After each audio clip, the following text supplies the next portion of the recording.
Hello, everyone. So it's such an honor for me to be here today. Thank you to each one of you. Today, I will be talking about website and e-commerce localization, a topic that, especially after COVID, has become so important as so many companies have started to work on building a presence online. Now, before we start, I would like to show you some interesting statistics. According to research conducted by Common Sense Advisory, approximately 75% of online shoppers prefer to buy products in their native language. And approximately 60% rarely or never buy from English-only websites. People like buying stuff in their language. It helps them build trust and credibility. Now, before we start, I would like to briefly introduce myself. My name is Silvi Nuñez. I am an SEO Spanish translator from Argentina. I'm passionate about three things: traveling, technology, and online shopping. I manage Optimational. We are a localization company based in Estonia, and we have been helping our clients increase their organic search traffic and increase their sales by means of multilingual content, which is what I'll be walking you through today. This will be our agenda for today. We will begin by talking a little bit about market research. We will continue talking about multilingual content and its importance for a localized user experience. We will also talk a little bit about multilingual SEO and best practices. We will talk about standard localization workflows, also about the costs of localization, and we will close with some technologies and tools typically used in a localization workflow, including, yes, AI. Let's start. So, first of all, just as you want to build a house without solid foundation, you should not launch into a new market without proper research. You have to understand that every market is unique. Every market has its own cultural nuances, its own preferences. So, when you research the market, there are 4 things you can focus on. First, the market.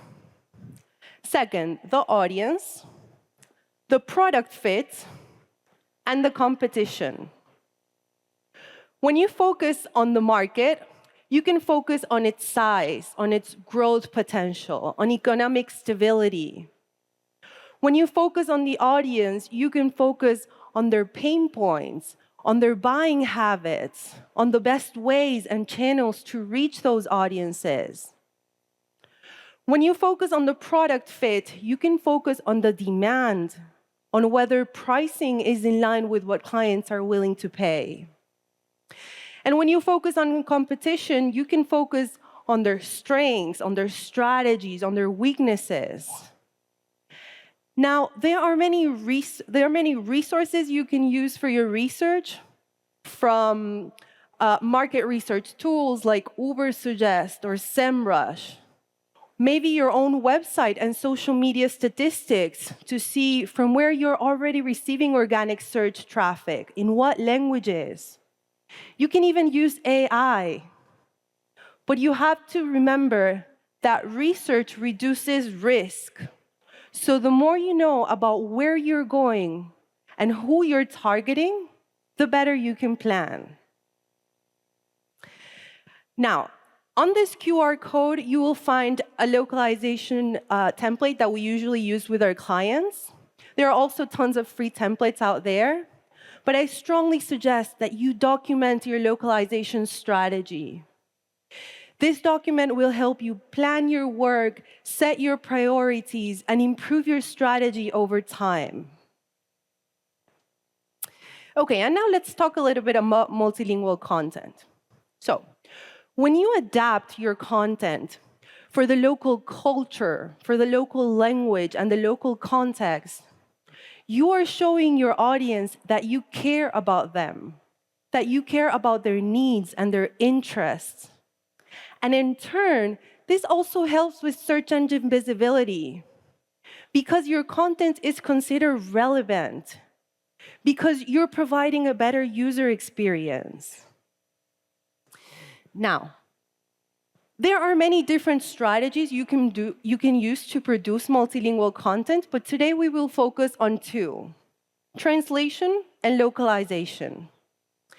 These terms are oftentimes used interchangeably, though they actually mean different things. Translation focuses mainly on converting words from one language into another, whereas localization is more than that. It's about making your content sound as if it had been produced for your target audience. Translation is great for your legal documents, for your product descriptions, for technical requirements, whereas localization is better for pay-per-click and advertising, for your marketing campaigns, for your keyword research.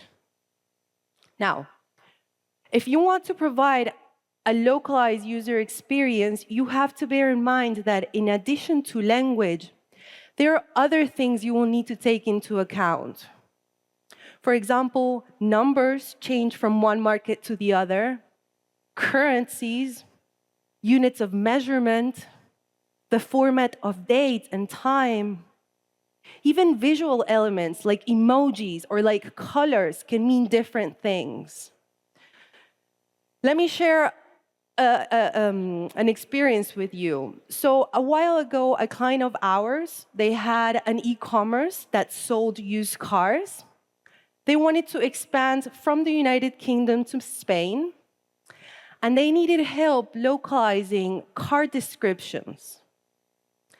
Now, the problem is that cars change a little bit between the UK and Spain.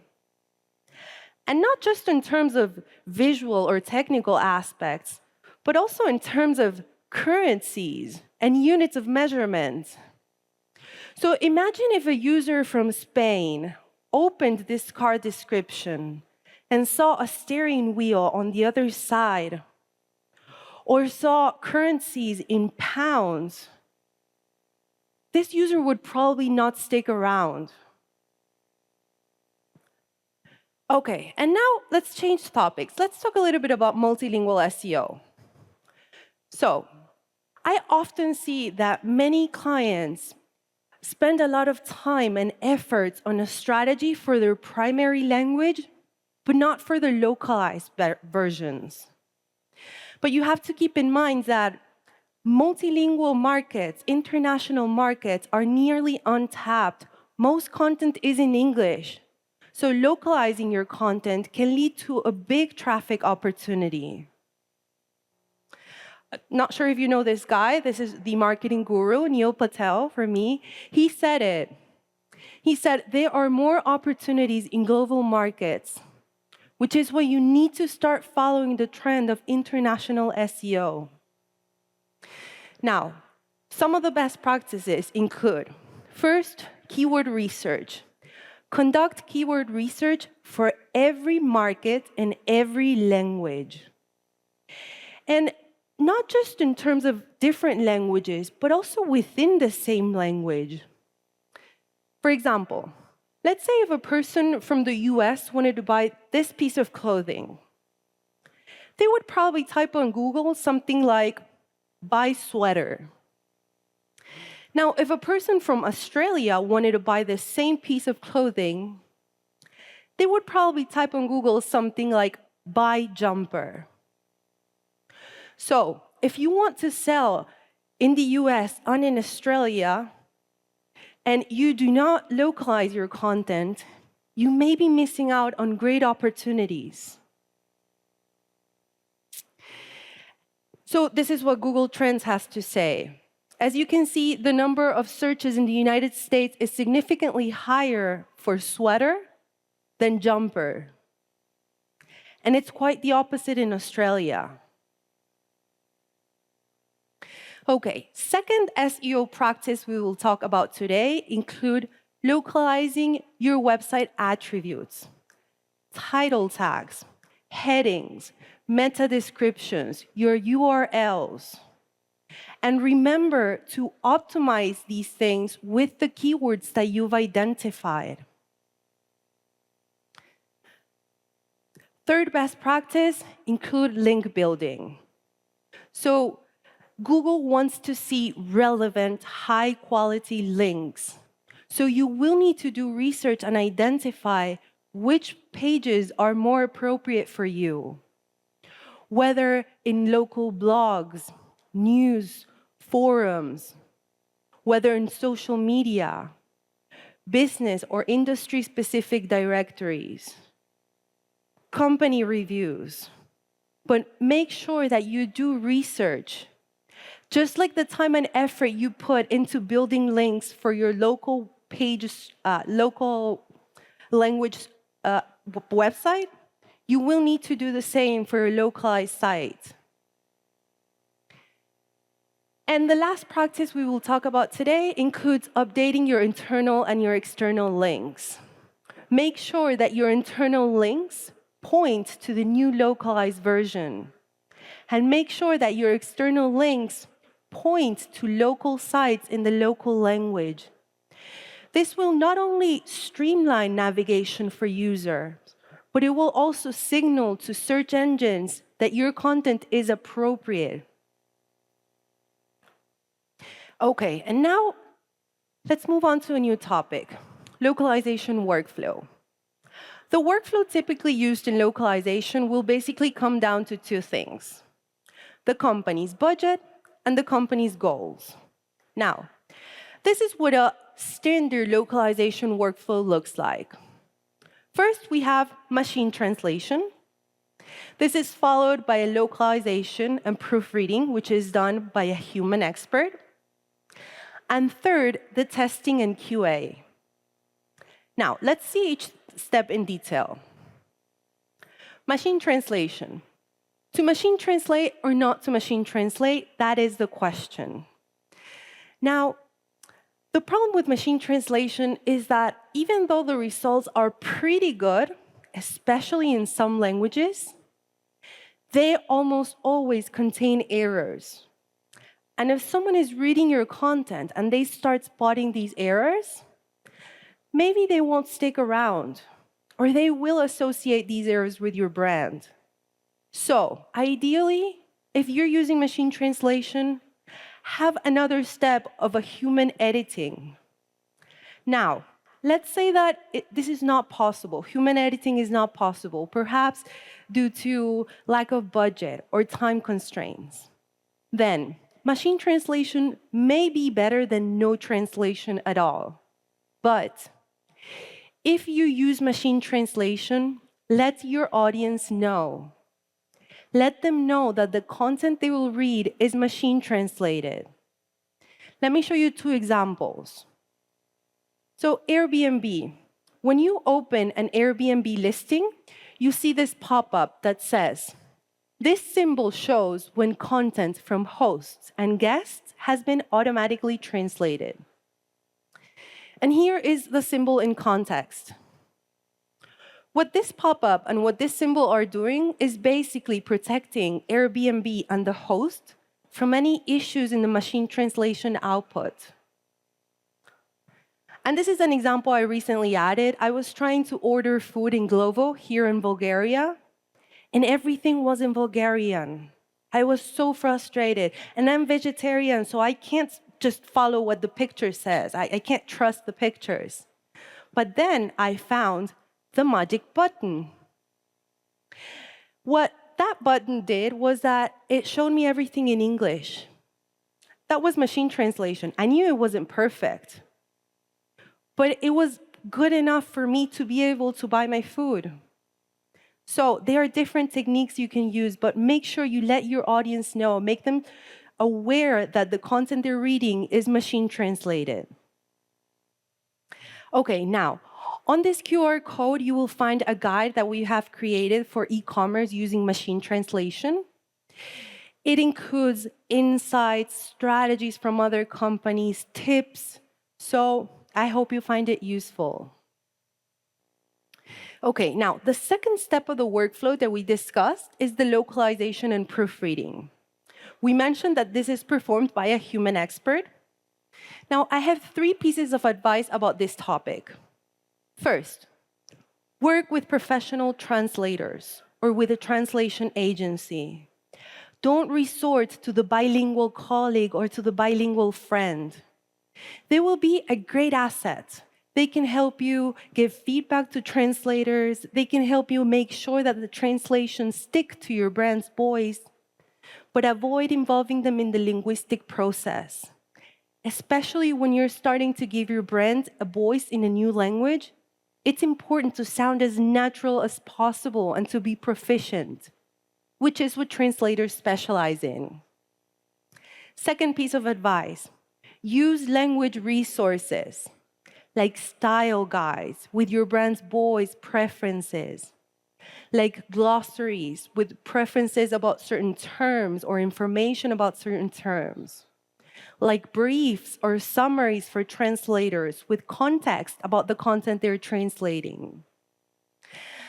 And the third piece of advice is that you either work with translators who have SEO expertise or you provide SEO training. This will help in the long term so you don't have to go back and optimize the content. Okay, and now the last step of the workflow is the testing and QA. Basically, this is once the page is ready or about to be published, ideally. Sometimes it happens when it's already published. But basically, what you want to look out for in this step are language and content accuracy, so to make sure there are no typos, no spelling issues, formatting, the functionality of the shopping cart, of forms, user experience, and cultural appropriateness to make sure that everything is culturally relevant. Now, this step, I know that many people skip it, but it's really important. Let me show you a few examples of things that we typically find. So, formatting issues is very common. Languages sometimes expand. For example, German takes up much more space than English. Other times they contract. So this oftentimes affects formatting. This can be very frustrating for a user.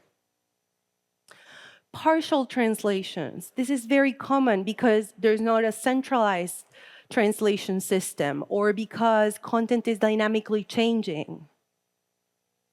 In untranslated images. This is also very common. Unfortunately, translating images requires exporting the content, sending it for translation, and recreating the image, which takes time, but keep images in mind too. Okay, and now, new topic. I will very briefly touch upon this topic, but localization cost. As you may be aware, the cost of localization depends on several factors, but the most important one is the number of words you're translating. Localization costs are based on a per word. Other factors that affect pricing include the language. For example, German, the costs for German are higher than for Spanish. The market too. For example, if you want to localize for Spain, it will be more expensive than if you want to localize for Latin America. The level of specialization. So if your content is highly technical, it will require working with technical linguists.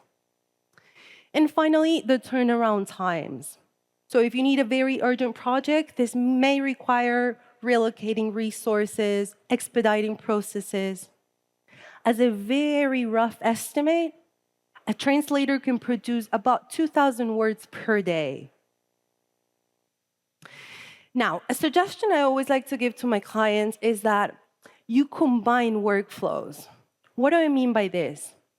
Remember the workflow that we saw a moment ago? You don't necessarily need to handle all of your content using the same workflow. For example, you can use the standard workflow for the most important pages, like the home page, like the services page or the product pages. And you can use a more reduced workflow for content that has less traffic, that is less relevant, for user-generated content. And let's say that 6 months from now, you start seeing that your content starts performing better. You can always have it go back and have it optimized. Okay, and last topic for today is localization tools and technologies. There are many different tools and technologies you can use in your localization workflow. We'll focus on 3 today. First one, translation tools, which are also called CAT tools, which mean computer-assisted translation tools. We will also talk about AI, and finally, SEO tools. Now, this is what a translator sees when they work. They see the source version, or the original version in one column. Next to it, they see the translated version. They see some resources, like the translation memories or glossaries. And basically, these tools not only help translators work more efficiently and produce better results, but they also help companies keep costs down because their content is centralized. It helps them reduce the time for managing projects. So, at the bottom, you will see a few common brands of CAT tools. Basically, you will need to do some research. They all have different features. One recommendation I can give you is that some tools offer plugins or APIs which allow you to integrate your platform to the translation tool and automatize the whole process. So this may be something worth considering when you choose a translation tool. Second topic or second tool we will talk about is AI. Now here I would like to make a distinction. The reason why I mentioned machine translation rather than artificial intelligence as a first step is because right now, April 2024, the technology behind machine translation is of higher quality than artificial intelligence, especially in some languages. This is because the technology, or one of the reasons is because the technology behind machine translation sticks very closely to what the original content says. Whereas artificial intelligence, as you may have noticed, takes much more liberties. It may sound more natural, more creative, but this may be an issue for e-commerce platforms. Now, artificial intelligence, in any case, has many useful uses for e-commerces. For example, it is great to ask for advice, such as, in what language variant could I translate? Or which variant is better than the other one? It's also great to rephrase. So for example, rephrase in a more creative tone, in a more informal tone. It's also very useful to summarize or simplify information. For example, when you have to meet certain character limitations. It's also great to check terminology, such as what term is more used in a country, or how do you call this in a certain country? And other use cases include analyzing your competitors, building and checking translation resources, optimizing translations for search engines, and performing QAs or verifying localizations when you have doubts about certain terms that the translator chose, for example. Okay, and now the last tool we will talk about are the SEO tools. Now, if you want to localize your site for search engines, you will need to use tools. Now, the most common tools like Google Keyword Planner, like SEMrush or Ubersuggest, they should do just fine for most languages. But you do have to keep in mind that in some markets, Google is not the predominant search engine. For example, in China, Baidu takes the lead. So if you want to expand into China, you will need to use Baidu's Keyword Planner, for example. So it's always important to do some research. Okay, and now we have a localization checklist. These are the topics we went through today. So first, remember to conduct market research. Don't skip this step.